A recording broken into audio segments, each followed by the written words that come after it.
என்னை நன்றாக இறைவன் படைத்தனன், தன்னை நன்றாக தமிழ் செய்யுமாறே. எழுத்தும் தெய்வம் எழுதுகோளும் தெய்வம் என்ற மகாகவி பாரதியாரை வணங்கி அறத்தான் வருவதே இன்பம் என்று ஓங்கி உரைத்த தெய்வப்புலவர் திருவள்ளுவரை வணங்கி எனது உரையை துவங்குகின்றேன். அனைவருக்கும் வணக்கம். இன்று நாம் சிந்திக்கவிருப்பது சுவாமி விவேகானந்தருடைய ஊக்கமூட்டக்கூடிய வரிகளும் கவிதைகளும். சரிங்களா? தமிழ் இலக்கிய வரலாறானது நீண்ட நெடிய பாரம்பரியத்தை கொண்டு தனித்துவம் பெற்று விளங்குகின்றது. ஒவ்வொரு காலகட்டத்திலும் அக்கால சூழலை ஒட்டி இலக்கியங்கள் எழுந்துள்ளன என்பது கண்கூடான உண்மையாகும். இருப்பினும் ஓர் இலக்கியம் அது தோன்றும் காலத்திற்கு மட்டுமின்றி எல்லா காலத்திற்கும், எல்லா மக்களுக்கும், எல்லா சூழ்நிலைக்கும் பொருந்தக்கூடிய வல்லமை படைத்த உயரிய இலக்கியமாகிய திருக்குறளை செம்மொழியாம் தமிழ்மொழி பெற்றுள்ளது.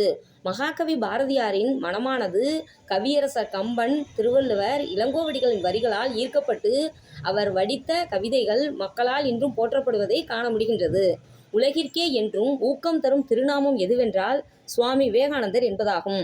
மனிதர்களுக்கு தன்னம்பிக்கை தந்து சக்தியை பெருக்கச் செய்து சிறப்புகள் அனைத்தையும் பெற்றுத்தரும் திருநாமமே சுவாமி விவேகானந்தர் என்பதாகும். திருவள்ளுவரின் கூற்றானது காலத்தை கடந்து என்றென்றும் நிலைத்து நிற்பதை போல சுவாமி விவேகானந்தருடைய பொன்மொழிகளானது அனைத்து மனிதர்களுக்கும் ஊக்கம் தரும் அருமருந்தாக என்றென்றும் நிலைத்து நிற்கின்றது. இன்றைய இந்தியாவை உருவாக்குவதில் மாபெரும் திருப்பு முனையாக அமைந்தவர் சுவாமி விவேகானந்தர். தனி மனிதனின் முன்னேற்றத்திற்கும் நமது தாய்நாட்டின் முன்னேற்றத்திற்கும் அவரது பொன்மொழிகள் அன்று போல் இன்றும் பொருத்தமானதாக உள்ளன.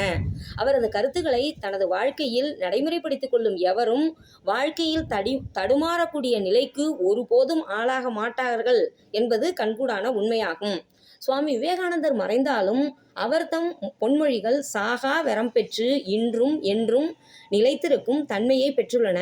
சாதாரண மனிதர்களின் சிந்தனைகளுக்கும் சாகா வரம் பெற்ற கவிதைகளையும் கருத்துக்களையும் படைக்கக்கூடிய படைப்பாளர்களின் சிந்தனைகளுக்கும் மிகப்பெரிய வேறுபாடுகள் உண்டு. சுவாமி விவேகானந்தரின் சிந்தனைகளை நன்கு படித்து அறிந்து உணர்ந்து அதன்படி வாழ்ந்து இந்த நூற்றாண்டில் இளைய சமுதாயத்தின் எழுச்சிக்கும் உயர்வுக்கும் உரு துணையாக இருக்கும் உயரிய கவிதைகளையும் கருத்துகளையும் சிந்தனைகளையும் படைப்பதையே நோக்கமாக அனைத்து கவிஞர்களும் எழுத்தாளர்களும் கொள்ள வேண்டும், கொள்கையாகவே எடுத்துக்கொள்ள வேண்டும். கவிதை என்பது காலத்தின் கண்ணாடி. இவை வரலாறு கடந்து வாழ்பவை.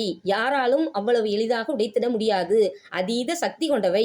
தற்காலத்தில் உலகம் பல மாறுதல்களை அறிவியலிலும் அதன் தொடர்ச்சியாக தொழில் புரட்சியிலும் கால்பதித்து தனக்கான ஒரு சிம்மாசனத்தை ஏற்படுத்தியுள்ளது. அதுபோலவே இலக்கிய துறையில் உரைநடை வளர்ச்சியிலும் கவிதை ஆக்கத்திலும் பல்வேறு புதுமைகள் பிறந்துள்ளன.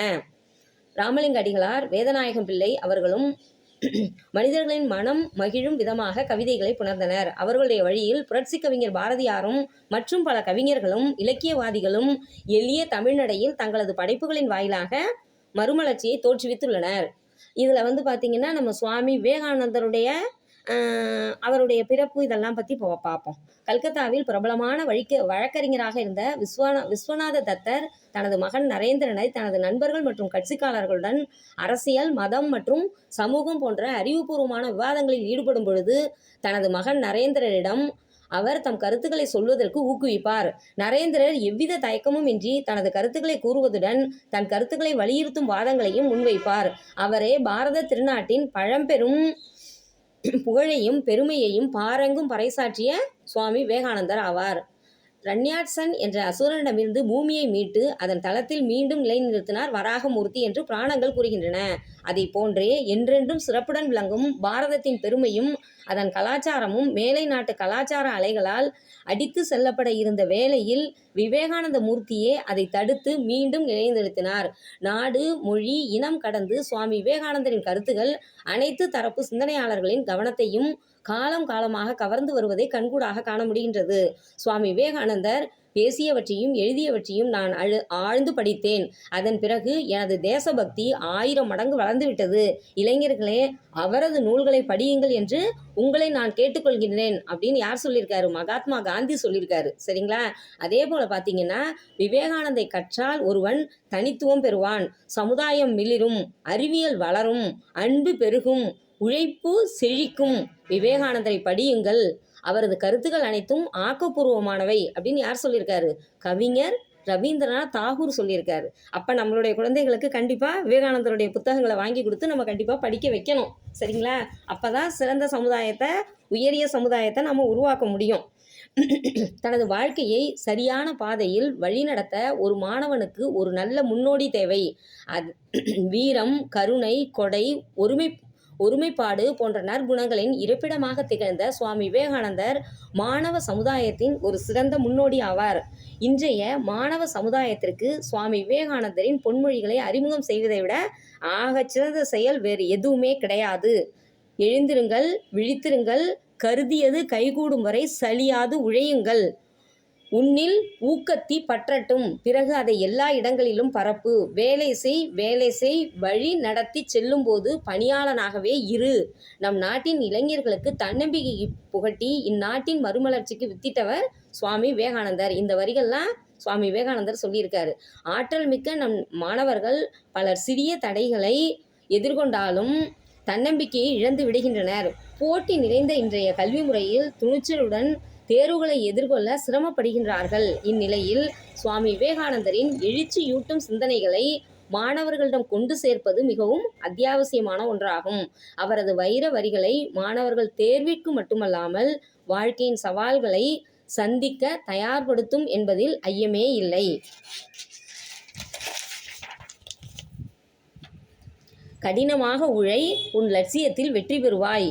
என் வாழ்வில் நான் கற்றுக்கொண்ட மிகப்பெரிய பாடத்தை உங்களுக்கு சொல்கின்றேன். அது உங்களது லட்சியம் எந்த அளவுக்கு அதிகமாக இருக்கின்றதோ அந்த அளவிற்கு அதிகமாக நீங்கள் உழைக்க தயாராகி பாடுபட வேண்டும் என்பதே என்று சுவாமி விவேகானந்தர் கூறியுள்ளார். பிறருக்காக வாழ்பவரே வாழ்பவர்கள், சுயநலமின்மையே கடவுள், உதவு, பிறருக்கு உதவிக்கொண்டே இரு, இந்திய நலனே எனது நலன். இதெல்லாம் சுவாமி விவேகானந்தருடைய வரிகள். இந்த வரிகளை என்ன பண்ணணும்? நம்மளுடைய வாழ்வினுடைய வைர வரிகளாக கொண்டு நாம் வாழ்வதோடு மட்டுமல்லாமல் இன்றைய இளைஞர்களுக்கும் நன்கு மனதில் பதிய வைக்க வேண்டும். இது அனைத்து பெற்றோர்களுக்கும் ஆசிரியர்களுக்கான மிகப்பெரிய கடமையாகும். ஒரு தனி மனிதனுக்கு தன்னம்பிக்கை தருவது என்பதே மிகவும் கடினமான செயல். சுவாமி விவேகானந்தரோ ஒரு நாட்டிற்கே தன்னம்பிக்கை தந்துள்ளார். இளைஞனே, இமயம் நீ, தாழ்வு உனக்கில்லை. வானம் நீ, சுருக்கம் உனக்கில்லை. மகா நதி நீ, சோர்வு உனக்கில்லை. கதிரவன் நீ, குளிர் உனக்கில்லை. சமுத்திரம் நீ, ஓய்வு உனக்கில்லை. உலகம் நீ, சக்தி நீ, பிரபஞ்சம் நீ, அண்ட சராசரமும் நீ என்று ஒவ்வொரு இளைஞனும் அபார சக்தி கொண்டவன் என இளைஞர்களை தனது வரிகளால் வைரமாக பட்டை தீட்டியவர் யாருன்னா நம்மளுடைய சுவாமி விவேகானந்தர். நீங்கள் எதை விரும்புகிறீர்களோ அதுவாகவே ஆகிறீர்கள். நீங்கள் உங்களை வீரர்கள் என்று நம்பினால் வீரர்கள் ஆவீர்கள். ரிஷிகள் என்று நம்பினால் ரிஷிகள் ஆகுவீர்கள். உங்களை எதனாலும் யாராலும் தடுக்கவே முடியாது. இது சுவாமி விவேகானந்தருடைய கூற்று. இதை நம்முடைய வாழ்நாளில் பின்பற்றணும்னா கண்டிப்பாக நம்ம வாழ்க்கையில் முன்னுக்கு வந்துடலாம். அதில் எந்த சந்தேகமுமே கிடையாது. உத்தரப்பிரதேசத்தின் ஒரு கிராமத்தில் பிறந்த அன்னுராணி என்ற ஈட்டி எறியும் வீராங்கனை 2023ஆம் ஆண்டு ஆசிய ஈட்டி எறியும் போட்டியில் தங்கப்பதக்கம் வென்றார். அதை சுவாமி விவேகானந்தருக்கு காணிக்கையாக்கினார் என்ற செய்தி பத்திரிகைகளில் இடம்பெற்றிருந்தது. 123 ஆண்டுகளுக்கு முன்பு மறைந்த மகானுக்கு தாம் வாங்கிய தங்கப்பதக்கத்தை வழங்கிய அவர் தன்னை செதுக்கியது சுவாமி விவேகானந்தரின் சிந்தனைகள் தான் என்று கூறியுள்ளார். சுவாமி விவேகானந்தரின் சிந்தனைகளால் பல மக்களின் மனதில் இன்றும் உயிரோடு வாழ்கின்றார் என்பது இதன் மூலமாக அறிய முடிகின்றது. இதற்கு திருக்குறள் என்ன பொருத்தமான திருக்குறள் பாருங்க. வையத்துள் வாழ்வாங்கு வாழ்பவன் வானுரையும் தெய்வத்தில் வைக்கப்படும் அப்படின்னு திருவள்ளுவர் 2000 வருஷத்துக்கு முன்னாடி சொல்லிட்டாரு. அது மெய்ப்பிக்கப்பட்டது எதுலன்னு கேட்டிங்கன்னா நம்ம சுவாமி விவேகானந்தருடைய அந்த நினைவாக நான் இதை ஈட்டி எறியும் போட்டியில் தங்கப்பதக்கம் அவருக்கு நான் சமர்ப்பிக்கிறேன்னு சொன்னாங்க பாருங்கள். அதுலேருந்து நம்ம தெரிஞ்சுக்க முடியுது. நன்றி, வணக்கம். வாய்ப்பளித்தமைக்கு மிக்க நன்றி.